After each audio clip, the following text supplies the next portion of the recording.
પોંડિચેરી અત્યારે નહીં છેલ્લે રેકોર્ડિંગ તમે મને નહીં ફાવે તમે કરી દેજો હું બોલાવીશ રેકોર્ડિંગ છે.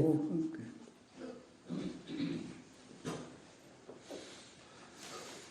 એટલે શ્રી અરવિંદ પોંડિચેરી જાય છે. એમના કેટલાક વાક્યો જો તમે સમજશો ને તો તમને આ યોગનું ઊંડાણ કેટલું છે ખ્યાલ આવશે. એ કહેતા કે હું કાંઈ જ રિપીટ નહીં કરું. જે પ્રયોગો અગાઉ થઈ ગયા છે એના એ જ રિપીટ કરવાના હોય તો કંઈ અર્થ નથી. અલીપુરની જેલમાંથી છૂટ્યા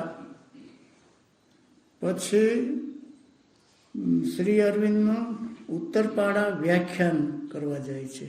અને આર્ય સમાજીઓ એ વખતે પણ હતા.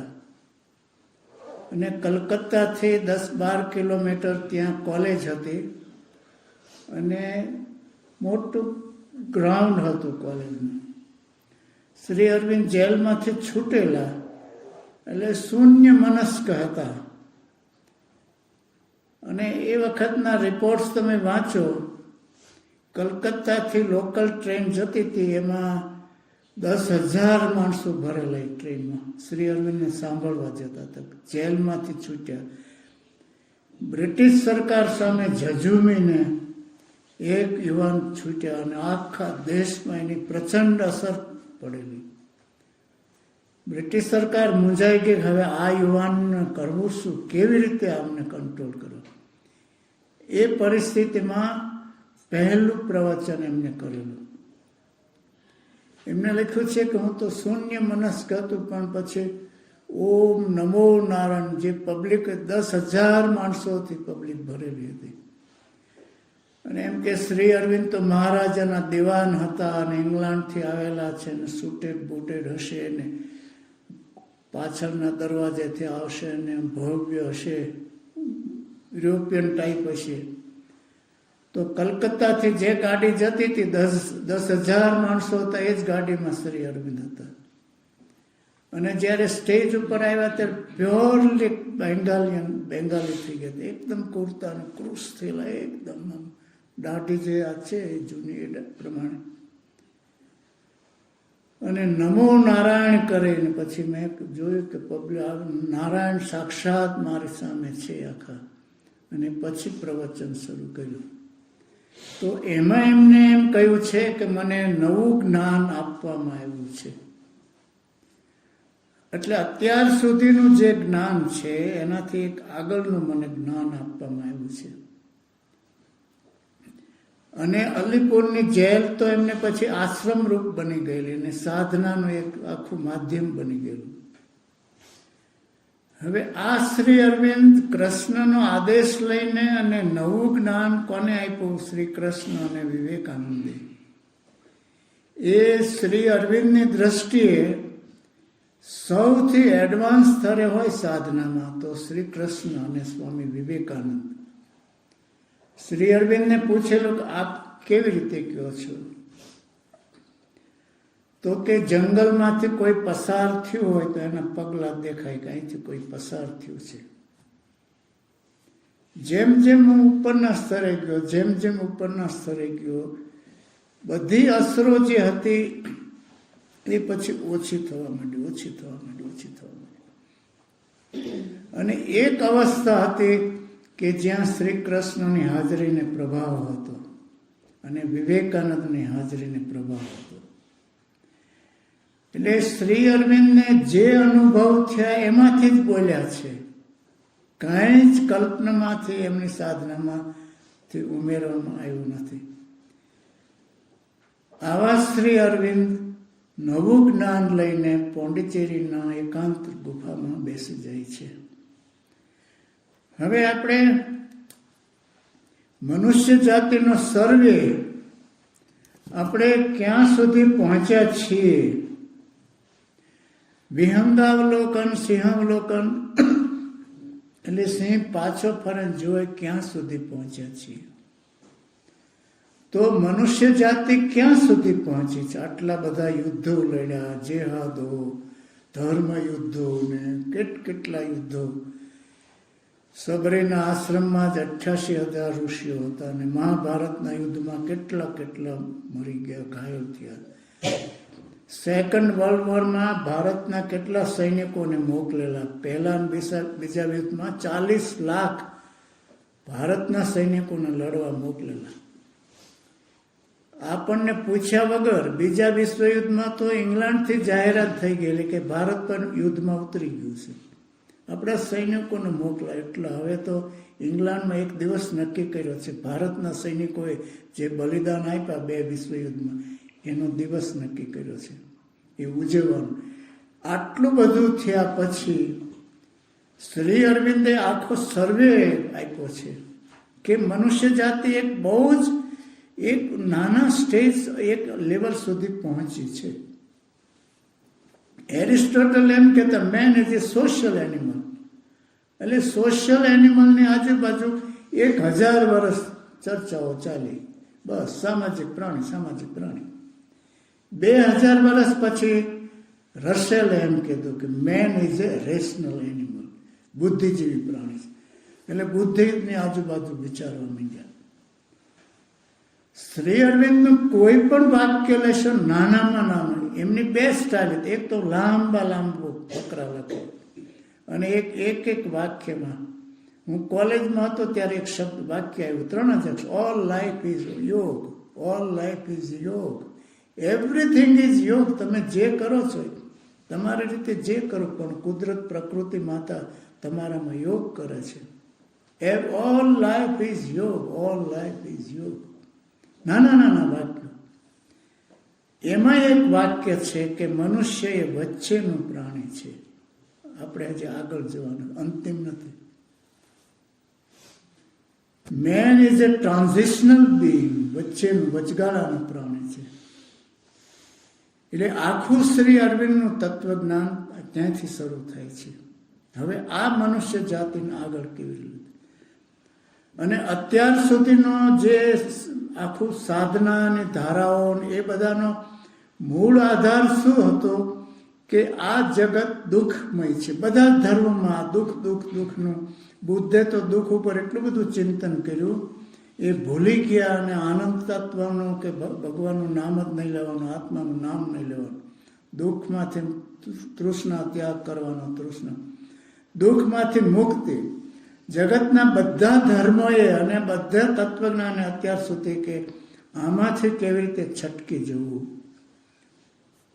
એટલે એમને જે સિદ્ધાંત આપ્યા કે આમાંથી મુક્ત થઈ જવું જોઈએ. એટલે કે હવે મુક્ત થવું હોય તો બીજું સ્ટેપ શું? તો આપણને બંધનમાં કોણ રાખે છે? તો આપણી પ્રકૃતિ.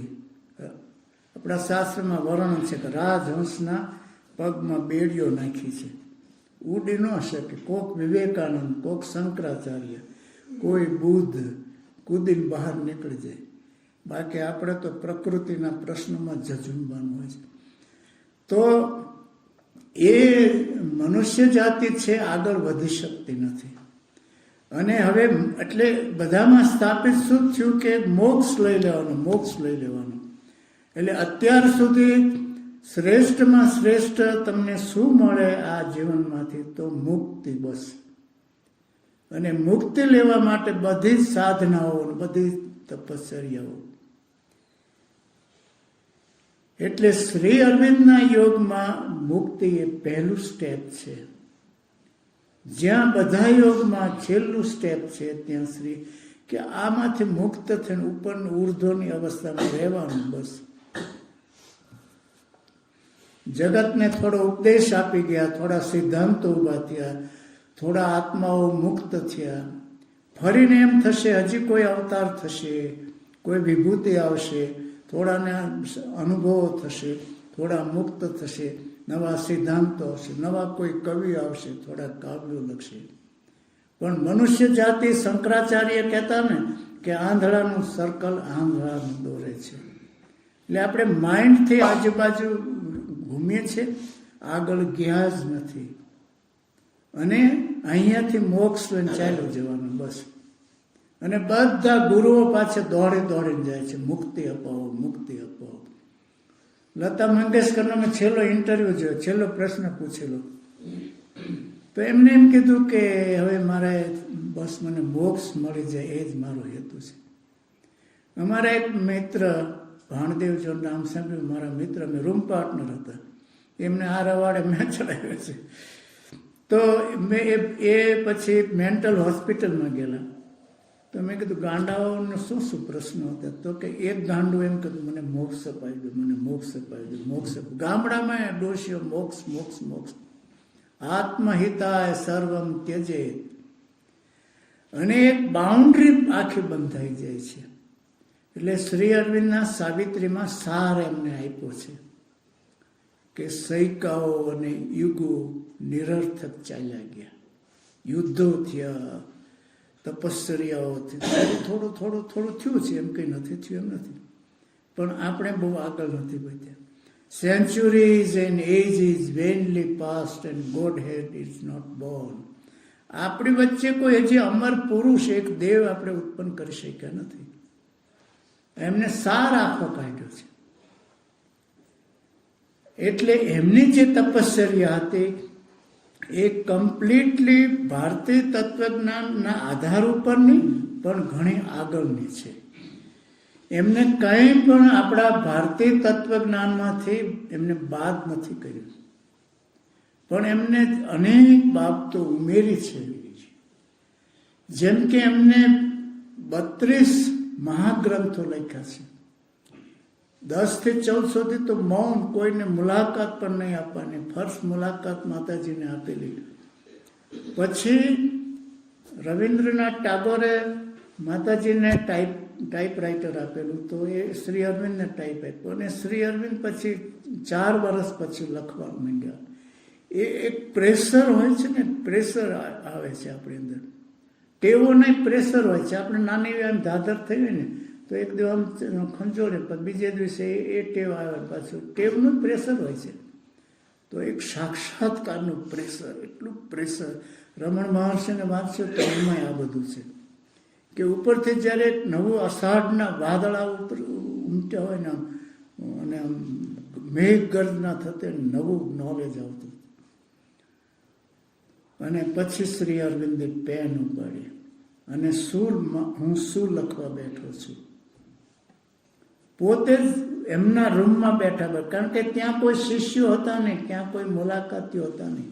મનુષ્ય જાતિથી પૂર્ણપણે કટ ઓફ થઈ ગયેલા અને ડાયરેક્ટ પ્રભુના સંપર્કમાં. એટલે કે મનુષ્યના આંદોલનો, અસરો, વૃત્તિઓ એ આપણા ચિત્તમાં એન્ટર ન થાય. એટલે કમ્પ્લીટલી સંપૂર્ણ. પોતે જ પ્રશ્ન કરે કે હું શું લખવા બેઠો છું. જે યુગો પસાર થઈ ગયા, સત્ય, દ્વાપર, ત્રેતા, કલયુગ, એ બધા વાતો રિપીટ કરવા બેઠો છું. તો કે નહીં, હા, મારે તો નવી જ વાત કરવી છે. એટલે સાવિત્રી જે છે એનું પહેલું વાક્ય છે કે દેવો પણ નહોતા, આ બ્રહ્માંડ, પંચ મહાભૂત, આ જળ, આ વાયુ, અગ્નિ કાંઈ જ નહોતું. એ પહેલાની હું વાત કરવા બેઠો છું. ઇટ વોઝ ધી અવર. એ ક્ષણ હતી પ્રભુની કે જ્યારે કાંઈ પણ બ્રહ્માંડમાં નહોતું. આ પહેલી લીટી સાવિત્રીને. હવે આ મહાયોગી તપશ્ચર્યામાં ઉતરે છે. અને 2 લખ્યા, એક સાવિત્રી પદ્યમાં છે, લાઈફ ડિવાઇન તત્વજ્ઞાન છે. તો પહેલું ચેપ્ટર શ્રી અરવિંદે શેના અંગે લખ્યું? તો માનવની મૂળભૂત જે વૃત્તિઓ હોય, મૂળભૂત શું છે આપણામાં? કોઈ એમ કહેશે કે ઇન્સ્ટિંક્ટ્સ આપણી મૂળભૂત વૃત્તિઓ છે. મેકડુગલ ને બધા સાયકોલોજીસ્ટ, ફ્રોઇડને એમ કહે છે સોશિયલ ઇન્સ્ટિંક્ટ આપણું મૂળભૂત વૃત્તિ છે. કોઈ એમ કે પોઝિશન, કોઈ એમ કે પાવર, કોઈ એમ કે આ મૂળભૂત મનુષ્યની ઓરિજિનલ વૃત્તિ શું છે? તો શ્રી અરવિંદે કીધું છે ઝંખના. એ પછી ઝંખનાનું સ્વરૂપ જુદું જુદું વિકૃત થઈ ગયું, પણ ઝંખના પહેલે મનુષ્ય જાતિનું એક તત્વ છે. એટલે ડૉક્ટર રાધાકૃષ્ણ જે આપણા રાષ્ટ્રપતિ હતા, પછી થયેલા, ઇન્ડિયન ફિલોસોફી પર 2 વોલ્યુમ એમને લખ્યા છે. અને હું જ્યારે MM હતો ત્યારે એનો આધાર લેતો, બહુ સ્ટાન્ડર્ડ એ હતા. એમને એક પ્રશ્ન પૂછેલો કે ભગવાનનું અસ્તિત્વ ક્યાં સુધી રહેશે? કારણ તો એમને જે જવાબ આપ્યો ટૂંકાણમાં તો કે જ્યાં સુધી એને પુકાર કરનારો હશે ને ત્યાં સુધી ભગવાનનું અસ્તિત્વ રહેશે. એ એટલું સરસ છે. બધા જો ખલાસ થઈ ગયા, હવે ભગવાનને એમ થાય કે હવે મને કોઈ પુકાર કરનારું છે ને, તો ચાલો ક્ષીરસાગરમાં પહોંચી જઈએ. જ્યાં સુધી એક પણ માણસ પુકાર કરનારો હોય, ઝંખનાથી ભરેલ, ત્યાં સુધી ભગવાનનું અસ્તિત્વ રહે. એટલે શ્રી અરવિંદે પહેલું ચેપ્ટર માનવ ઝંખના લખી.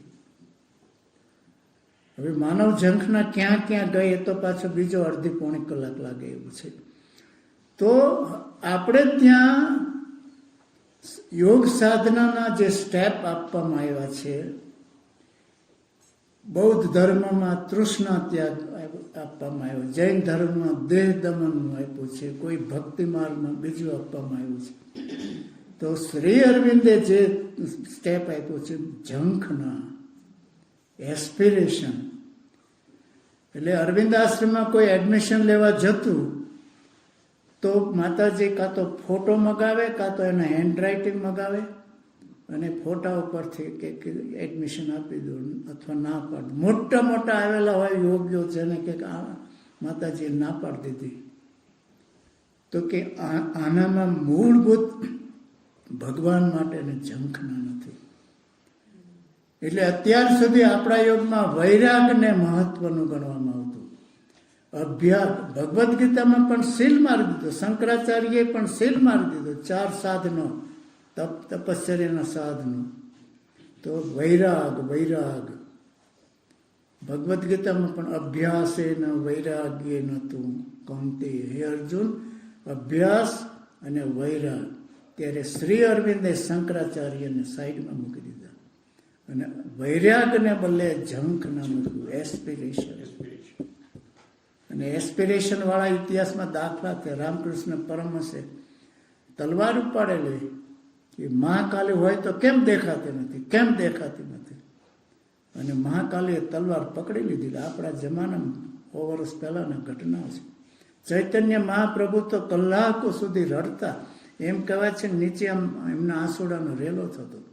અને જગન્નાથપુરીના મંદિરમાં તો એમને બાંધવા પડતા. પછી કૃષ્ણ કૃષ્ણ કરતા. અને છેલ્લે તો પછી ગમે તે બન્યું હોય એ છૂટીને પછી ત્યાં દરિયામાં કૂદી પડેલા.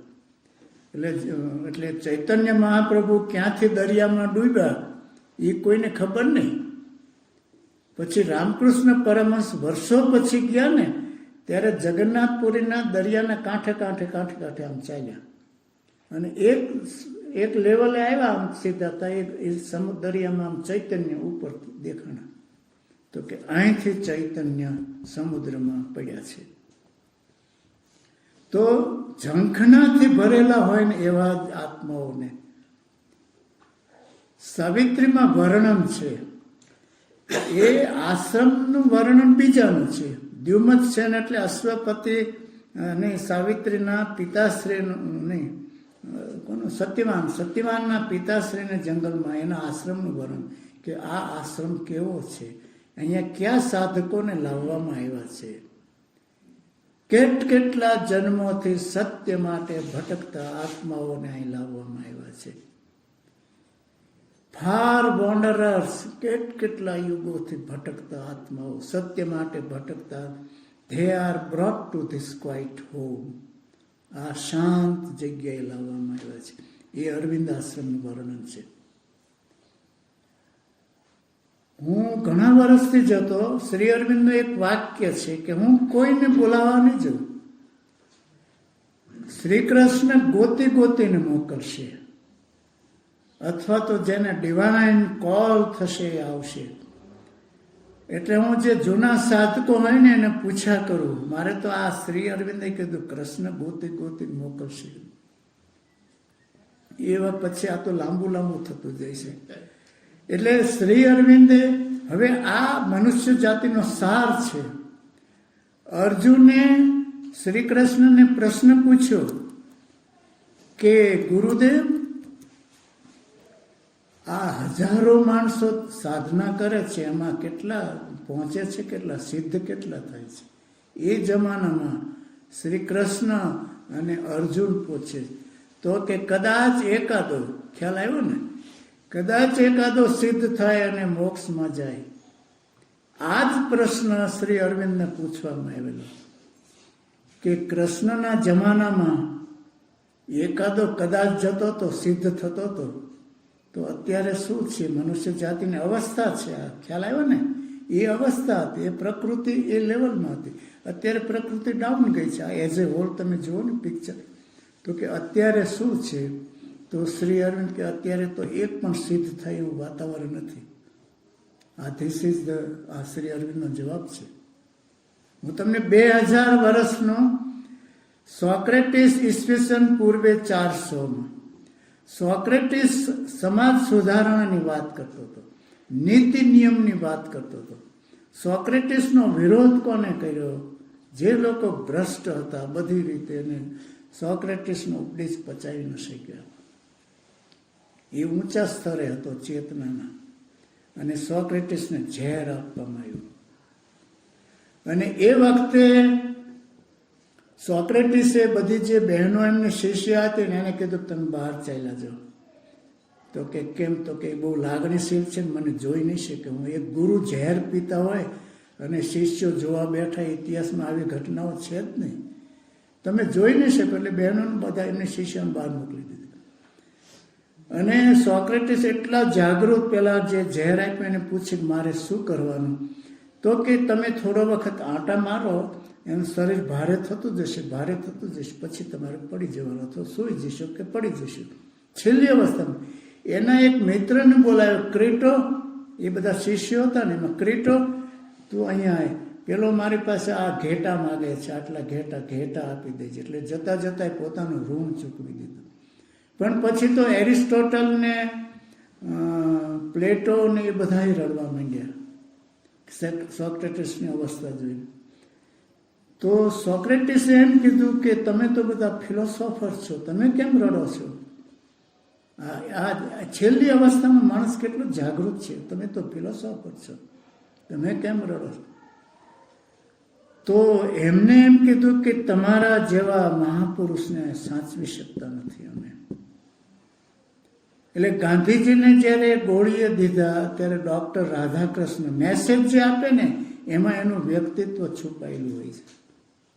ચર્ચિલે ગાંધીજીના આ નિર્વાણ અંગે મેસેજ મોકલ્યો કે ગાંધીજી માગતા હતા એ બધું. એવું કંઈક ઇંગ્લિશમાં છે કે he was fit for this, કે એવું એ બધું કરતા હતા. એમાં આ જ પરિણામ આવે કે. અને ડૉક્ટર રાધાકૃષ્ણે જે મેસેજ આપ્યો એમને એમ કીધું કે મનુષ્ય જાતિ એના મહાપુરુષો સાચવી શકી નથી. બીજા તબક્કે 400 પછી ઈસુ ભગવાનને વધ સ્તંભ ઉપર ચડાવી દીધા. એ જ માણસો એ બધાએ વધ સ્તંભ ઉપર ચડાવ્યું. પ્રેમની વાત કરતો હતો, લવધાય નેબર એઝ धाय સેલ્ફ. અને યુરોપનું માણસ છે ને જળ તત્વથી ભરેલું હતું, પ્રાણમય તત્વ, મૃત્યુની તત્વથી ભરેલું હતું. એમાં ઈસુ નવો સંદેશો લઈને આવ્યો. લોકો સહન ન કરી શકે. ઝેર આપ્યા 400 વર્ષ પછી, અને 2000 વર્ષ પછી ગાંધીજીને ગોળીએ દેવામાં આવ્યા. આ ત્રણે તમે સોક્રેટિસ, ઈસુ અને ગાંધીજી 2500 વર્ષનો ગાળો જો તો મનુષ્ય જાતિનો લેવલ તમને ખ્યાલ આવી જશે. 2 સ્તર છે. એક ઉપરના સ્તરે છે, અમુક પર્સન્ટેજ 5% અને મોટા ભાગના નિમ્ન સ્તરે છે. અને એક કદી આગળ વધી શકશે નહીં. એટલે શ્રી અરવિંદ કહેતે કે આ મનુષ્ય જાતિ કદી આગળ વધી શકશે નહીં, કારણ કે એમાં જે ચેતના કામ કરે છે એ બહુ જ લિમિટેડ ચેતના છે. એટલે આ મનુષ્ય જાતિ ક્યારેય બદલાઈ શકશે નહીં.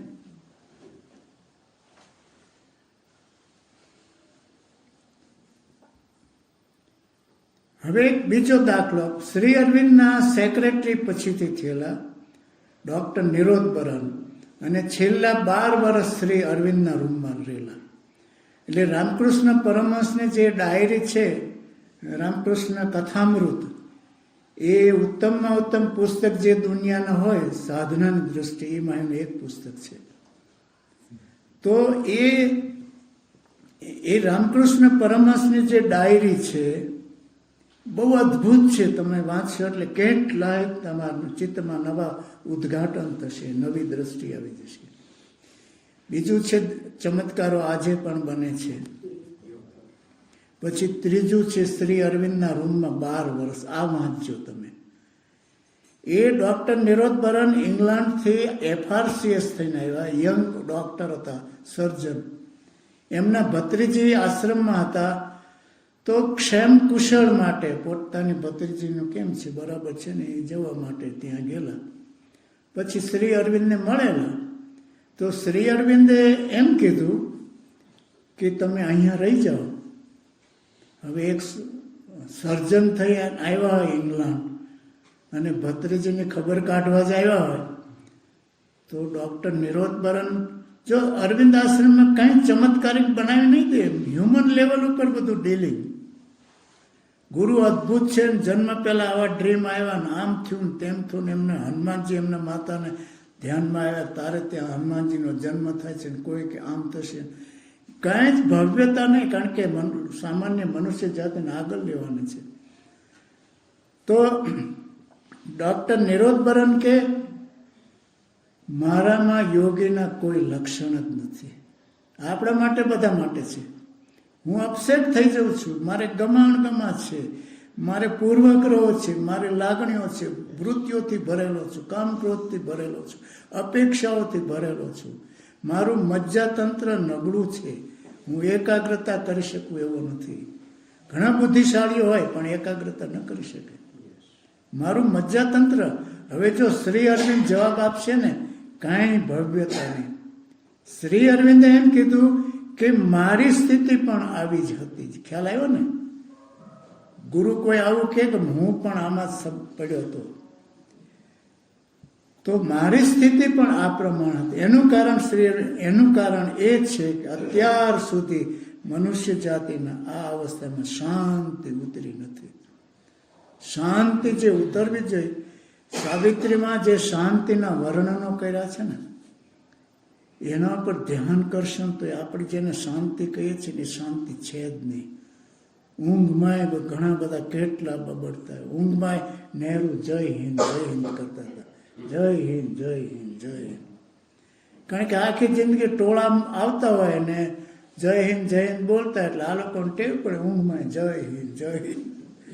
આપણું ચિત્ત આવી પેલાથી ભરેલું છે. અને વિનોબાજી એમ કહેતા કે તમારા ચિત્તને 24 કલાક દુનિયા સાથે જોડેલું નહીં રાખો, થોડું કટઅપ કરી નાખો. પણ કટઅપ કરવું બહુ અઘરું છે. તો શ્રી અરવિંદે કીધું કે પછી નિરોધબરનને એમ કીધું કે તમે માતાજીને મળો. એટલે કે આ ઘણી પછીના પેલાની વાત છે.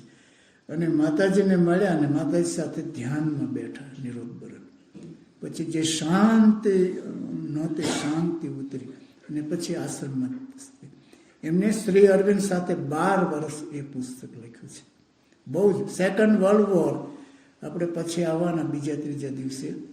જેમ કે બીજું વિશ્વયુદ્ધ કોઈ કંટ્રોલ નહોતું કરી શકતું, એની આખી ઘટના. બીજા વિશ્વયુદ્ધ ખરેખર પોંડિચેરીના આશ્રમમાંથી લડાણું છે, ખરેખર અર્થમાં. સામે ભગવદ્ ગીતામાં સૌથી પહેલો શ્લોક છે એના 2 શબ્દ, ધર્મ ક્ષેત્રે કુરુક્ષેત્રે. આ 2 વિરાટ પ્રકૃતિ જ છે ને એનું જ ક્ષેત્ર છે. ધર્મ ક્ષેત્ર અને કુરુક્ષેત્ર. નિમ્ન પ્રકૃતિ અને ઉર્ધ્વ પ્રકૃતિ, મનુષ્યની પ્રકૃતિ અને દેવોની પ્રકૃતિ. તો એ હવે આવી મનુષ્ય જાતિની અવસ્થા છે. એટલે આ જે મનુષ્ય જાતિમાં ચેતના જે કામ કરે છે એટલી બધી મર્યાદિત છે. એટલે કે ઉપર એક પરમ તત્વ છે, એક યુનિટી છે, એકમ તત્વ છે. એ નીચે આવતા પછી ત્યાંથી પછી અમુક લેવલમાં આવે, પછી દેવોની અવસ્થામાં, પછી નીચેની અવસ્થામાં ચેતના ઉતરતા એક સમય એવો આવ્યો ચેતનાનો વિભાગ થઈ ગયો અને એમાંથી એક સ્પાર્ક આપણું માઇન્ડ બન્યું, આપણો અહંકાર બન્યો. અને માતાજી કીધું કે આ અખંડ ચેતના હતી, એમાંથી આપણે છૂટા પડ્યા ને, ડિવિઝન થયું. આ મનુષ્ય જાતિનો મહાન શ્રાપ. હવે આ યુનિટીને કેવી રીતે જોડી દેવી આ શ્રી અરવિંદનો યોગ. એટલે જે to build the bridge between two, આ બેની વચ્ચે પુલ બાંધવા માટે હું આવ્યો છું. અને એટલે તપશ્ચર્યામાં જ્યારે ઉતર્યા ત્યારે પછી એમનો ભાઈ બારેન્દ્ર હતો ને, એ કેસ આખો માથે લઈ લીધો. બારેન્દ્ર જ્યો કાળા પાણી, આંદામાન નિકોબાર, અને શ્રી અરવિંદ પોંડિચેરી ચાલ્યા ગયા. એટલે બારેન્દ્ર ગુસ્સે થતો, મોટા ભાઈ તમે આ શું કર્યું? મેં તો તમને બચાવવા માટે આખો કેસ માથે લઈ લીધો, તમે પણ પોંડિચેરી ચાલ્યા ગયા. એટલે પહેલો પત્ર લખ્યો. હવે શું જવાબ આપે આપણા મહાપુરુષો, શું જવાબ આપે? આઝાદી આવીને બધા દોડ્યા પત્ર કરતા, બાપુ ગાંધીજીને, બાપુ તમે કહેતા ને ભારતના ભાગલા મારા દેહ ઉપરથી પડશે, ભારતના ભાગલા પડે. બચારા શું બોલે મહાપુરુષ? આ પત્રકારો તો છે ને કોઈ વિવેક રાખતા નથી, એટલી હદ સુધી. તો એ પછી બારેન્દ્રએ બીજો કાગળ લખ્યો. હવે એમનો ભાઈ અને અને કાળા પાણીએ મોકલેલો. હવે શ્રી અરવિંદ 10માં ગયા ને પોંડિચેરી, એ પહેલાં તો 3 દિવસમાં મુક્ત થઈ ગયેલા, અનેક સિદ્ધિઓ આવેલી. પણ આનાથી મારે કામ નથી, આ ઉપયોગ નથી. અષ્ટ સિદ્ધિઓને બધું આવી ગયું. પણ એમને કઈ ચેતના જોતી તે કે મનુષ્ય જાતિને કોણ દિવ્ય બનાવી શકે? એટલે સાવિત્રી લખવા બેઠા તો સાવિત્રીનો પ્રશ્ન શું છે, મનુષ્ય જાતિનો પ્રશ્ન શું છે? તો તરત એમને આ પ્રશ્ન આપી દીધો કે તમારે અવિદ્યા અને મૃત્યુને લઈને આખી અનંત સમય સુધી આગળ ચાલ્યા કરવું છે કે નવા રસ્તા ગોતવા છે? આ 2 પ્રશ્નો છોડી દીધા છે બધાએ. Whether to bear the ignorance and death, ignorance એટલે અવિદ્યા, અને ડેથ, આ પ્રશ્નો બધાએ છોડી દીધા છે. એમાં તમારે જેવું છે કે નવા રસ્તા કોઈ ગોતવા છે. અને એમને શરૂઆતમાં આ પ્રશ્ન મૂક્યો, છેલ્લા દિવસો સુધી આ જ એમનો એકમાત્ર હેતુ હતો. ક્યાંય કોન્ટ્રાડિક્શન નહીં એમના સ્ટેટમેન્ટમાં કે આજે આમ કીધું હતું ને આજે કાલે આમ કીધું. ગાંધીજી એમ કીધું કે ગઈકાલનું મારું સ્ટેટમેન્ટ હોય અને આજનું સ્ટેટમેન્ટ હોય, બેમાં ફેર હોય તો તમારે મારું આજનું સ્ટેટમેન્ટ સાચું સમજવાનું અને કાલનું ખોટું સમજવાનું. તો ગાંધીવાદીઓએ તો એમ કીધું, હા ગાંધીજી કેટલા પ્રોગ્રેસિવ છે, એક દિવસમાં પ્રોગ્રેસિવ આમથી આમ થઈ ગયું. ગાંધીજી કેટલા પ્રોગ્રેસિવ છે, ગાંધીજી કેટલા પ્રોગ્રેસિવ, કેટલા બધા કોન્ટ્રાડિક્શન હતા. એ રામ રામ પેલું કહેતા, રામ રામ રામ રામ રામ, અને આધાર લેતા ભગવદ્ ગીતામાં. એટલે સુધી કે ભગવદ્ ગીતામાંથી એમને અહિંસા માટે ટેકો જોતો હતો. અને અહીં છેવટે શ્રી કૃષ્ણએ શું કર્યું? અર્જુનને તૈયાર કર્યો, ગમે તેમ કરી. છેલ્લે એવી દલીલ કરી, તો મરી જઈશ તો સ્વર્ગ મળશે, અને જીતીશ તો તને પૃથ્વીનું રાજ્ય મળશે. અને અર્જુન તું યુદ્ધસ્વ ભારત તસ્માત યુદ્ધસ્વ ભારત. તો અર્જુનને તૈયાર કર્યો. એટલે કે તમે, એટલે શ્રી અરવિંદે એમ કીધું, આ મુદ્દા બહુ લાંબુ કરું છે ને એટલે ચાલ્યું જશે. તો યુદ્ધ શરૂ થયું ત્યારે શ્રી અરવિંદે પછી યુદ્ધને આખું કંટ્રોલ કરેલું. એટલે હવે આ જે પરિસ્થિતિ છે એને કેવી રીતે બ્રેક કરવી? તો બારેન્દ્રને કાગળ લખ્યો, પછી એમને જવાબ આપ્યો બારેન્દ્ર. પહેલો કાગળ એમનો શ્રી અરવિંદ, એ અંગત હતો. હવે શ્રી અરવિંદ ક્યાં પહોંચ્યા? 10માં પોંડિચેરી ગયા અને 11માં પહેલો કાગળ એમના ભાઈ હતો માટે. હું દેશને ભૂલી ગયો નથી, હું મનુષ્ય જાતિને ભૂલી ગયો નથી, પણ પ્રભુએ મને અહીં બેસાડી દીધો છે. હવે એમાં એમનો હેતુ શું છે એ લખ્યું છે. હું એક એવી શક્તિ ઉતારવા માંગુ છું કે જે શક્તિ જો પૃથ્વી ઉપર ઉતરશે તો ખળભળાટ મચાવી દેશે. આવી શક્તિ પૃથ્વી પર ક્યારેય આવી નથી. એ સુપ્રીમ ચેતના પૃથ્વી પર આવી જ નથી. એક નાની એવી ચેતના લઈને આપણે સંઘર્ષ કરીએ છીએ. એ ચેતના ઉતરશે તો ખળભળાટ મચી જશે. પછી એ જ કાગળમાં લખ્યું છે, હજારો માઇલથી કોઈ મને પ્રાર્થના કરે તો હું રિસીવ કરી શકું છું અને મારો જવાબ પણ ત્યાં મોકલી શકું છું, પણ અત્યારે હું બહાર આવવાનું નથી. વિવેકાનંદે એક પુસ્તક લખ્યું છે, રાજયોગ, બહુ પ્રખ્યાત પુસ્તક છે. એમાં લખ્યું છે કે રોડ ઉપર નાની કેડી પડી જાય, પછી ગાડા કે વાહનો ચાલે તો રોડ રસ્તો પડી જાય, એમ મનુષ્ય જાતિના ચિત્તમાં ટેવોના ચીલા પડી ગયા છે. આ બધી કેટલી 2-3 ટેવો આપણા જીવનમાં 10-10 વર્ષ હાલે ને તો જિંદગી પૂરી થઈ જાય. 2-3 પૂર્વાગ્રહ લઈને બેસીએ ને, 10 વર્ષ સુધી આ પાડોશી હારે ન બને તો એમાં આપણું મન જોડાયેલું રહે. પછી 10 વર્ષ પછી બીજો કોક આવે આપણી સાથે સર્વિસ કરતો કે આપણને કંઈક ટોણા માર્યા હોય, એની હારે આપણું ચિત્ત જોડાયેલું રહે. તો 2-3 એવા પૂર્વગ્રહ કે હેબિટો પડે ને આપણું જીવન પૂરું થઈ જાય. તો વિવેકાનંદે એમ કીધું છે, ટેવોના ચીલા પડી જાય છે, એ મનુષ્ય જાતિમાં ચીલા પડી ગઈ. અત્યાર સુધી કોઈ આને બ્રેક કર્યું નથી. ખ્યાલ આવ્યો ને? અને શ્રી અરવિંદે લખ્યું છે, જેને કોઈને આ યોગ સહેલો નથી.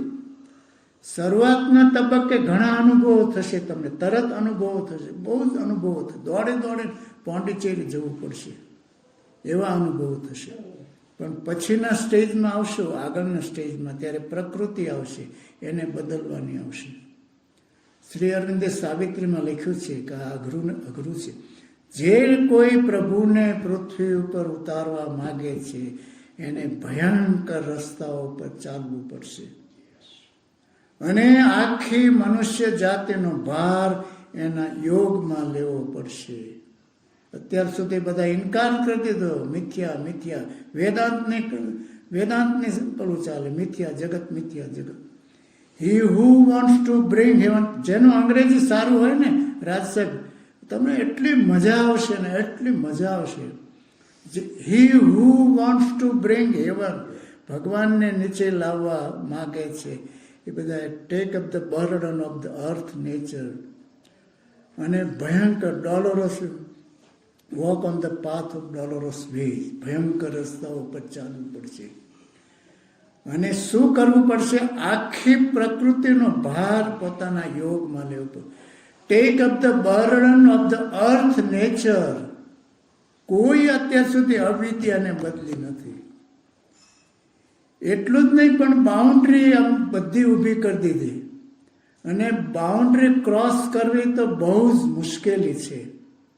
માત્ર રાજા મહારાજાઓ બાઉન્ડ્રી ક્રોસ કરે, મોટા ભયંકર યુદ્ધો થાય કે આ પાકિસ્તાન, આ અમારી સરહદ, આ મેકમોહન લેખન, આ રેખા, એટલી ક્રોસ કરે ને ભયંકર સરહદો થાય.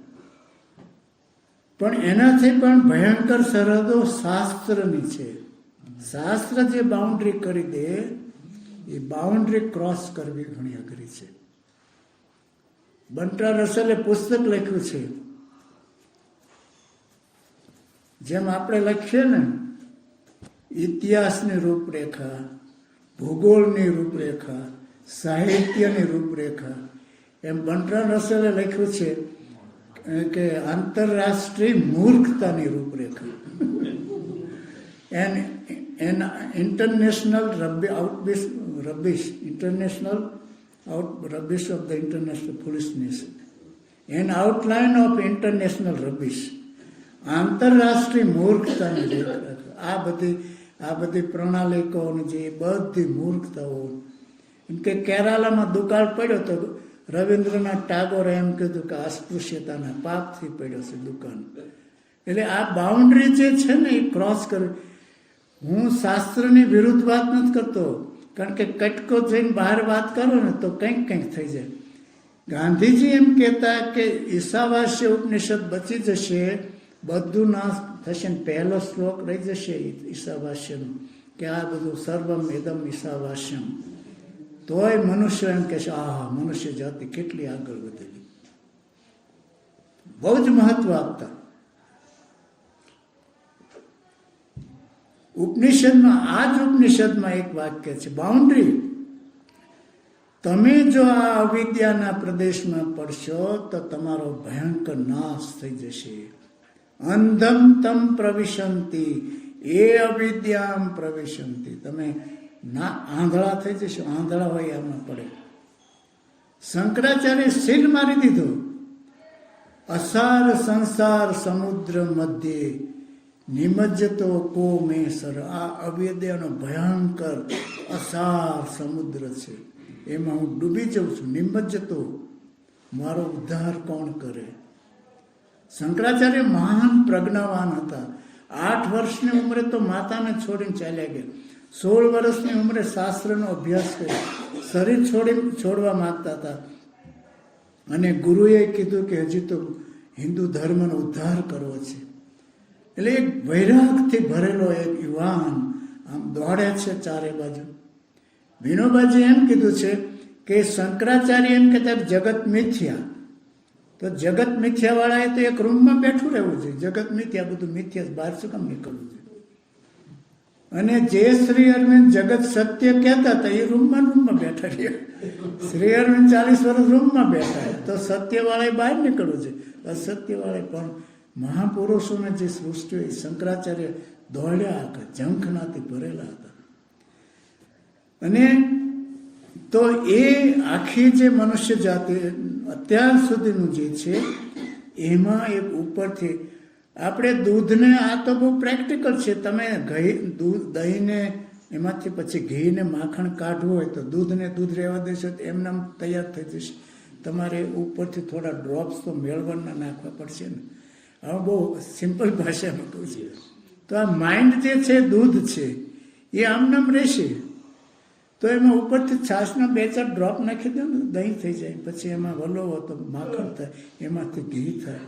તો આ મહાપુરુષ એ કામ કર્યું છે. ઉપરથી ચેતના ઉતરી ગયા. અરે શું અદ્ભુત ઘટનાઓ બને છે આપણા જમાનામાં.